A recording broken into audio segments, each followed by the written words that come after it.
সকলকে জানাই জামাই ষষ্ঠীর অনেক অনেক শুভেচ্ছা। যদিও জামাই ষষ্ঠী বেশ কিছুদিন আগেই পেরিয়ে গেছে, আর আজকে আমি ভিডিওটা আপলোড করছি। যাই হোক, চলো ভিডিওটা শুরু করা যাক। হাই, আমি টিয়া। আজকে চলে এসেছি আর একটা নতুন ভিডিও নিয়ে। আশা করছি তোমরা সবাই খুব ভালো আছো, আর আমিও ভালো আছি। ষষ্ঠীর দিন সকালবেলাতে একদম প্রথমেই ঘরের ঠাকুরকে পুজো দেওয়া হয়ে গেছে। তারপর আমরা চলে গেছিলাম ষষ্ঠীতলাতে। সকাল তখন সবেমাত্র 8টা বেজেছে, আর আমরা ভাবলাম হয়তো আমরাই প্রথম যাচ্ছি পুজো দিতে, কিন্তু সেই ধারণা হচ্ছে ভুল। সেখানে গিয়ে দেখি প্রচুর মানুষের ভিড়।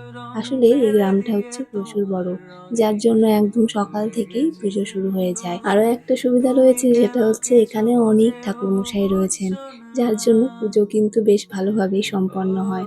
সবাই প্রত্যেক জনে জনে সুন্দর করে পুজো দিতে পারে। তোমরা দেখতেই পাচ্ছ কি সুন্দরভাবে মা ষষ্ঠীর পুজো হচ্ছে।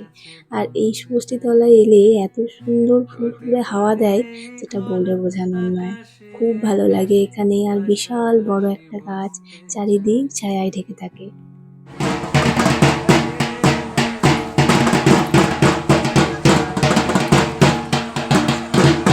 তোমরা তো দেখতেই পেলে কত মানুষের ভিড়। তবে এখানে আসা আমাদের হয়তো 10 মিনিট মতো হয়েছে, তারই মধ্যে কিন্তু পুজো সম্পন্ন হয়ে গেছে। মা ষষ্ঠী তার সকল সন্তানদের খুব ভালো রাখুক, সুস্থ রাখুক, এটাই মায়ের কাছে প্রার্থনা করি। এবারে সমস্ত বৌদিদের সঙ্গে একটু সিঁদুর খেলা হয়। আমার এক ছোটবেলাকার বান্ধবীরও একই গ্রামেই বিয়ে হয়েছে। এই প্রথমবার ওর সঙ্গে ষষ্ঠীতলায় দেখা হয়েছে। হয়তো আগে আমি আসি, তারপরেও আসে, এজন্য দেখা হয় না। তবে এবারে দেখা হয়েছে। মা ষষ্ঠীকে হাওয়া দেওয়ার পরে এবার ও নিজেই হাওয়া খেতে লেগেছে। প্রতি বছর আগে শ্বশুরবাড়ির এখানে পুজো দেওয়ার পর আমি কিন্তু মায়ের বাড়িতে যাই। এখানে পুজো তো হয়ে গেছে, এবারে চলো মায়ের বাড়িতে যাওয়া যাক। চলে এসেছি আমরা। রাস্তায় আর কোনো রকম কোনো ভিডিও করিনি। আমাদের আসার আগেই দিদি, মনু সবাই চলে এসেছে। তবে জামাইবাবু সেদিন কলেজ থাকায় জামাইবাবু এখান থেকে খাওয়া দাওয়া করে কলেজ চলে গেছিল। আগের বছর বেশ সবাই মিলে একসঙ্গে কাটিয়েছিলাম। এই বছর আর একসঙ্গে হয়নি, তবে বিকাল দিকে জামাইবাবু এসেছিল। এখানে দেখো আমরা খাওয়া দাওয়া করতে বসে গেছি, একদম থালা ভর্তি খাওয়া দাওয়া জামাইয়ের সামনে এসে হাজির হয়ে গেছে। তারপর মা আমাদেরকে মা ষষ্ঠীর ফোঁটা দিয়ে দিয়েছিল। এই বছর আমাদের পুজো হয়নি, তবে মা ওখানে প্রণাম করে এসে এই ষষ্ঠীর ফোঁটাটা নিয়ে এসেছিল। মনে দেখছে দিন না একা কেন দেবে, আমিও মা ষষ্ঠীর ফোঁটা সবাইকে দিয়ে দিই। এর বেশি কিছু আশা করি না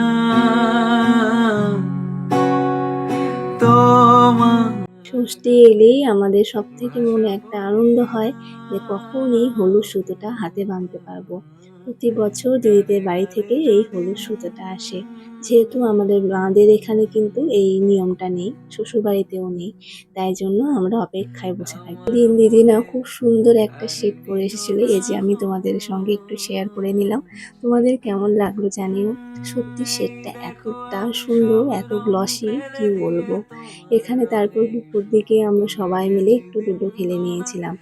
আর এখন মনুর এই জলজিরার প্রতি কি যে ভালোবাসা এসেছে জানি না। ছোটতে আমরাও খুব খেতাম, তবে এখন আর একদম ভালো লাগে না, টক টক লাগে চরম। ও এখন প্রচুর খায়। সকালবেলার খাওয়া দাওয়া তো এবার হজম হয়ে গেছে, তাই চলে এসেছি দুপুরের আয়োজন নিয়ে। দুপুরের মেনুতে ছিল 4 রকমের ভাজা, আলু পোস্ত, ডাল, মাছের কালিয়া, মাছ ভাজা, পোস্তর বড়া, মাছের ডিমের বড়া ভাজা, চাটনি, পটলের রসা, দই, মিষ্টি। ষষ্ঠীর দিন যেহেতু আমাদের মাংস করতে নেই, তাই তারপরের দিন খাসির মাংস রান্না হয়েছিল। সেদিন দুপুরের আয়োজন একদম সিম্পল ছিল। আর মাংস কিন্তু দিদি রান্না করেছিল, দুর্দান্ত খেতে হয়েছিল। তার সঙ্গে ছিল আলু পোস্ত, ভেন্ডি ভাজা আর চাটনি। ব্যাস এটুকুই, সাথে কিন্তু দইও ছিল। তো তোমাদের এই ভিডিও কেমন লাগলো অবশ্যই জানাবে। দেখা হচ্ছে নেক্সট ভিডিও নিয়ে।